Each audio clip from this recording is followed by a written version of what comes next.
আসসালামু আলাইকুম, welcome to মিস্টিস cookbook. আমরা অনেকেই সবজি খেতে চাই না, বাট চিকেন সবাই খুব পছন্দ করি। তো আমি আজকে আপনাদের সাথে শেয়ার করতে যাচ্ছি ভেজিটেবল দিয়ে চিকেন রান্নার একটা পদ্ধতি। আমি যেভাবে ভেজিটেবলস দিয়ে চিকেন কুক করেছি সেটাই আপনাদের সাথে শেয়ার করতে যাচ্ছি। তো এইভাবে যদি ভেজিটেবলস দিয়ে চিকেন কুক করা হয় তাহলে খেতে যতটা ইয়ামি হয়, টেস্টের যেমন ভ্যারিয়েশন আসে, তেমনি যারা আমরা ভেজিটেবলস খেতে চাই না তারাও অনায়াসে খেয়ে নেবে। তো আমি এই ভেজিটেবলস দিয়ে চিকেন রান্নায় কী কী ভেজিটেবলস ব্যবহার করছি বা কী প্রসেসে এই পুরো কুকিংটা আমি কমপ্লিট করছি সেটাই আপনাদের সাথে আজকে শেয়ার করব। খুব সহজে এবং অল্প সময়ে সামান্য কিছু উপকরণ দিয়ে আমরা এই কারিটা মেক করে নিতে পারি। তো চলুন দেখে নিচ্ছি কী কী লাগছে আমার এই ভেজিটেবলস দিয়ে চিকেন রান্নায়। আমি এখানে নিয়ে নিয়েছি ক্যারট বা গাজর। তো গাজরটাকে আমি প্রথমে খুব পাতলা করে কেটে নেব, অ্যাজ ইফ আমরা যেভাবে বেগুনির জন্য প্রিপারেশন করি পাতলা পাতলা করে কেটে নিই, ঠিক সেভাবে করে আমরা কেটে নেব। এভাবে করে কাটার জন্য আমরা যদি পিল ছাড়ানোর জন্য সাধারণত আমরা যেটা ব্যবহার করি সেটা দিয়ে যদি আমরা কাটি তাহলে এটা খুব পাতলা করে বা থিন করে আমরা কেটে নিতে পারবো। দেন আমি সরু সরু করে এগুলোকে স্লাইস করে নিচ্ছি। তো আপনারা যারা নর্মালি করে এভাবে কাটতে পারেন তারা কেটে নেবেন, মানে স্লাইস করে জাস্ট আমি খুব চিকন করে আমি পাতলা করে, এতে দেখতেই পাচ্ছেন কিভাবে আমি গাজরগুলোকে কেটে নিচ্ছি। সেম ওয়েতে আমি পাতাকপিটাকেও কেটে নেব। তো সামান্য পাতাকপি ক্যাবেজ এবং ক্যারট ব্যবহার করে চিকেন রান্না করে দুর্দান্ত একটা টেস্ট হবে এবং সবাই খুব সহজে খাবে, পাশাপাশি সবজিও খাওয়া হবে। তো ক্যাবেজটাকেও আমি সেমভাবেই খুব সরু করে কেটে নিচ্ছি। এটা যত সরু করে কাটা হবে তত এটা দেখতে ভালো লাগবে এবং খেতেও ভালো লাগবে। তো আমি এখানে একটা পাতাকপির 4/1 অংশ নিয়েছি, আমি আমার মেজারমেন্ট অনুযায়ী নিয়েছি। আপনারা আপনাদের মেজারমেন্ট অনুযায়ী কম বেশি করে নিতে পারেন। তো এইগুলো কাটা হয়ে গেলে আমি চলে যাচ্ছি নেক্সট স্টেপে। আমি একদমই পাতলা করে কেটে নিয়েছি। তো এই পর্যায়ে আমি চলে এসেছি চুলায়। আমি যেহেতু চিকেন দিয়ে বলেছি যে ভেজিটেবলস কুক করব, তো প্রথমেই আমি চুলায় তেল আর লবণ দিয়ে চিকেনগুলোকে ভেজে নিচ্ছি। বাই দ্য ওয়ে, আমি এই পর্যায়ে চিকেনগুলোকে ম্যারিনেট করে নিয়ে একদম চিকেনটাকে আমি জাস্ট ভালো করে ক্লিন করে ভিনেগার, লেবুর রস এবং লবণ দিয়ে ভালো করে ওয়াশ করে দেন আমি এটাকে জাস্ট ভেজে নিচ্ছি। তো এইভাবে যদি আমরা ভেজে নিই তাহলে চিকেনের গন্ধ যে থাকে, ব্রয়লার মুরগির যে একটা এক্সট্রা গন্ধ থাকে, আমরা যে ওয়াশ করে নিই আর এভাবে ভেজে নিই তাহলে গন্ধটা একদমই থাকবে না। তো আমি দিয়ে দিলাম তেলের মধ্যে চিকেনগুলো এবং এখন আমি এই পর্যায়ে এটাকে লো হিটে রেখে কিছুক্ষণ ভেজে নেব। এটাকে খুব বেশি কড়া করে ভাজা যাবে না, একদম ফ্রাই করে ফেলা যাবে না। এটাকে জাস্ট সটে করে নিতে হবে এবং কিছুটা সময় লো হিটে উল্টে পাল্টে করে ভেজে নিতে হবে। খেয়াল রাখতে হবে যেন অবশ্যই লাল না হয়ে যায়, সাদা সাদা করে রেখে এটাকে ভেজে নিতে হবে। তো এইভাবে ভেজে নেওয়ার পর কিছুক্ষণ আমি এটাকে তুলে নিচ্ছি। দেন আমি নেক্সট স্টেপে চলে যাব। আপনারা কারা কারা ভেজিটেবলস দিয়ে এভাবে চিকেন ট্রাই করেছেন কমেন্টসে অবশ্যই জানাবেন। তো এই পর্যায়ে আমি দিয়ে দিয়েছি এখানে গরম মশলাগুলো, দারচিনি, এলাচ, তেজপাতা, আর কোনো এক্সট্রা মশলা আমি এখানে ইউজ করছি না। তো এই মশলাগুলো কিছুক্ষণ সটে করে নেওয়ার পর দেন আমি আদার্স ইনগ্রেডিয়েন্টসগুলো একে একে এখানে অ্যাপ্লাই করছি। দিয়ে দিয়েছি পেঁয়াজ, রসুন, আদা এখানে একসাথে পেস্ট করে রাখা। তো এখানে আমি অলমোস্ট 2.5 টেবিল স্পুন ইউজ করেছি। আপনারা আপনাদের চিকেনের কম বেশি মেজারমেন্ট অনুযায়ী এখানে ব্যবহার করতে পারেন।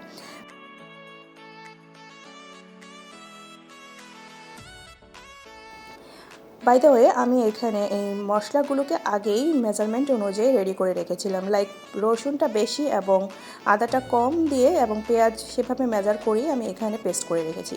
এই পর্যায়ে আমি এখানে আরেকটা মশলা দিয়ে দিয়েছি, দেখতেই পাচ্ছেন। এটা আমি অলমোস্ট দিয়েছি 1 টেবিল স্পুন। এটা হচ্ছে আমি মেক করেছি কিশমিশ এবং 3 রকমের নাটস দিয়ে, সাথে দিয়েছি আমি মৌরি। তো এই সব কিছু একসাথে দিয়ে আমি একটা পেস্ট মেক করে রেখেছিলাম, সেটাই আমি এখানে 1 টেবিল স্পুন এখানে অ্যাড করলাম। তো কিছুক্ষণ ভেজে নেওয়ার পর আমি এখানে হাফটা টমেটো পিউরি অ্যাড করে দিয়েছি। আপনারা চাইলে এখানে টমেটো সসও অ্যাপ্লাই করতে পারেন অথবা ডিরেক্ট টমেটো অ্যাপ্লাই করতে পারেন, কিন্তু আমার কাছে মনে হয়েছে পেস্টটা দেওয়াটাই বেস্ট এবং আমার হাতের কাছে যেহেতু টমেটো ছিল, তো আমি এটাকে টমেটোটা এভাবে পেস্ট করে পিউরি করে অ্যাপ্লাই করেছি। তো এই সব কিছুকে আমি খুব ভালো করে কষিয়ে নেব আনটিল এটার কাঁচা গন্ধটা চলে না যায়। আমি এখানে এক্সট্রা আর কোনো মশলা ইউজ করব না। এখানে দিয়েছি জিরে গুঁড়ো এবং ধনে গুঁড়ো। আমি এখানে মরিচ গুঁড়ো বা হলুদ গুঁড়ো অ্যাপ্লাই করব না। আমি এটাকে সাদা কোরমার মতন করে মেক করতে চাচ্ছি।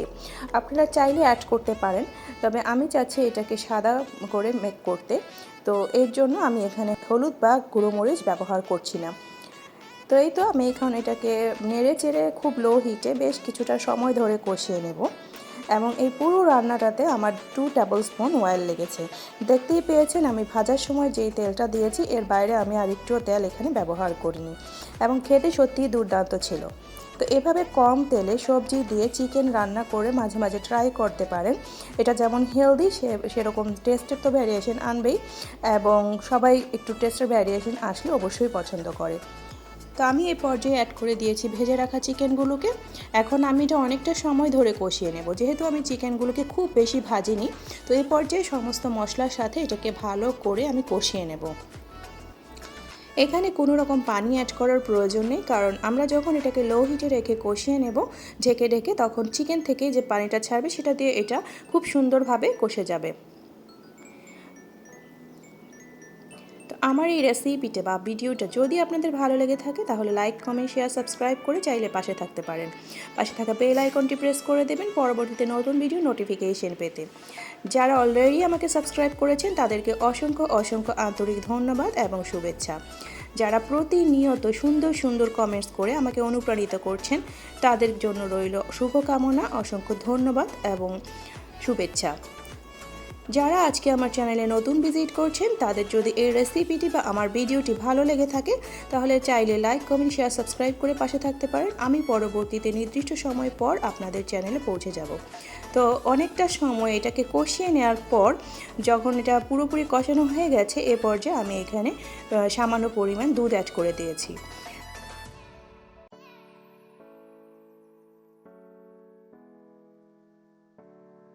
আমি এখানে হাফ মাগের চেয়ে কিছুটা পরিমাণ কম মিল্ক অ্যাড করেছি। কিছুটা পানি এখানে অ্যাড করে দিয়েছি এটা পুরোপুরি ভালো করে কষিয়ে কুক করার জন্য। আর মিল্কটা যেহেতু খুবই ভারী বা থিক, সো সেক্ষেত্রে এটা ধরে যাওয়ার চান্স থাকবে।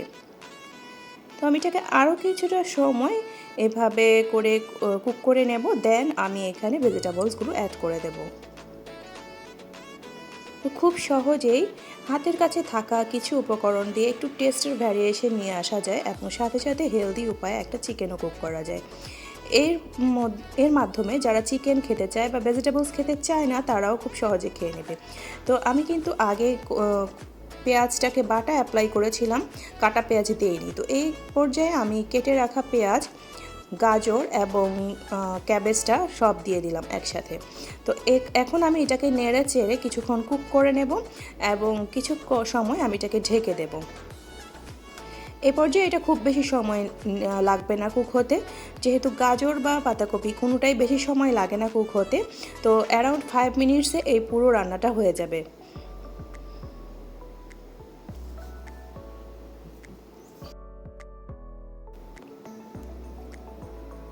তো এইভাবে কারা আগে চিকেন কুক করেছেন এবং ট্রাই করেছেন কমেন্টসে অবশ্যই জানাবেন, বা আমার এই রেসিপিটি আপনাদের কেমন লেগেছে কমেন্টসে জানাতে ভুলবেন না। রেসিপিটি বা ভিডিওটি যদি আপনাদের ভালো লেগে থাকে তাহলে লাইক, কমেন্ট, শেয়ার, সাবস্ক্রাইব করে পাশে থাকতে ভুলবেন না। তো এই তো আমি এখানে এটাকে নেড়ে চেড়ে কিছুক্ষণ কুক করে নিয়েছি। এই পর্যায়ে আমি এটাকে কিছুক্ষণ ঢেকে দিয়ে কুক করছি, দেন আমি এটাকে নেড়ে চেড়ে দিলাম।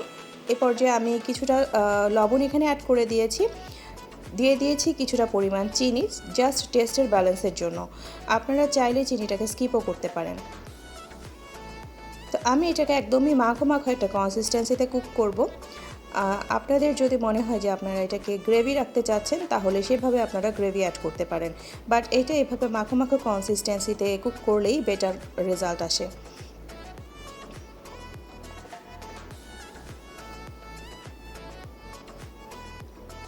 তো এইভাবে আরও কিছুক্ষণ আমি এটাকে ঢেকে কুক করেছি। এখানে পানি দেওয়ার প্রয়োজন হয়নি, কারণ ক্যাবেজ এবং গাজর থেকে যে পানিটা ছিল সেটা দিয়ে এটা প্রপারলি কুক হয়ে গেছে এবং খুব বেশি সময় লাগেনি, অ্যারাউন্ড 5 to 6 মিনিটসের মধ্যেই এটা পুরোপুরি কুক হয়ে গেছে। এখন আমি জাস্ট একটু পানিটাকে টানিয়ে নেব। তো এটাকে মাখামাখি একটা কনসিস্টেন্সি আসলেই আমি এটাকে সার্ভ করে দেব। এ পর্যায়ে আমি এখানে অ্যাড করে দেব গোলমরিচের গুঁড়ো, আমি ব্ল্যাক পেপার গুঁড়ো। আমি এখানে অ্যারাউন্ড 1 টেবিল স্পুনের মতো ব্ল্যাক পেপার গুঁড়ো ইউজ করেছি। আপনারা আপনাদের টেস্টের ভ্যারিয়েশন অনুযায়ী সেটা অ্যাডজাস্ট করে নেবেন। তো আমি এটাকে কিছুক্ষণ আর নেড়ে চেড়ে দেন এটাকে নামিয়ে নেব। এটা অলমোস্ট হয়ে গেছে।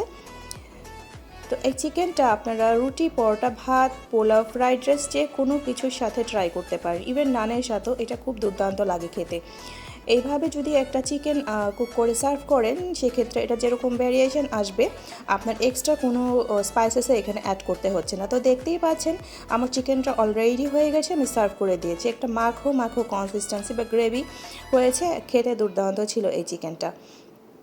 তো স্বাদের ভ্যারিয়েশন আনার জন্য বা টেবলে একটা চেঞ্জেস আনার জন্য মেনুতে এভাবে কিন্তু আমরা মাঝে মাঝে ডিফারেন্ট ডিশেস ট্রাই করতে পারি। এটা যেরকম হেলদি একটা ডিশ, সেরকম এটা সবাই খুব ইজিলি অ্যাকসেপ্ট করবে। যখন একটা নতুন একটা রেসিপি বা নতুন একটা মেনু টেবলে থাকে, সবাই সেটার প্রতি ইন্টারেস্ট হয়। তো আপনারা খুব সহজেই চাইলে এভাবে ব্রেকফাস্ট অথবা ডিনারের জন্য, রুটি পরোটা দিয়ে খাওয়ার জন্য খুব সহজে কুক করতে পারেন, অথবা গেস্ট আসলেও অন্যান্য আইটেমের পাশাপাশি এরকম একটা রেসিপি বা মেনু টেবলে সার্ভ করতে পারেন। তো রেসিপিটি বা ভিডিওটি ভালো লাগলে লাইক, কমেন্ট, শেয়ার, সাবস্ক্রাইব করে পাশে থাকবেন। পরবর্তীতে চলে আসবো আবারও নতুন কোনো ভিডিওর সাথে। সে পর্যন্ত ভালো থাকবেন, সুস্থ থাকবেন। Thanks for watching. Allah Hafiz.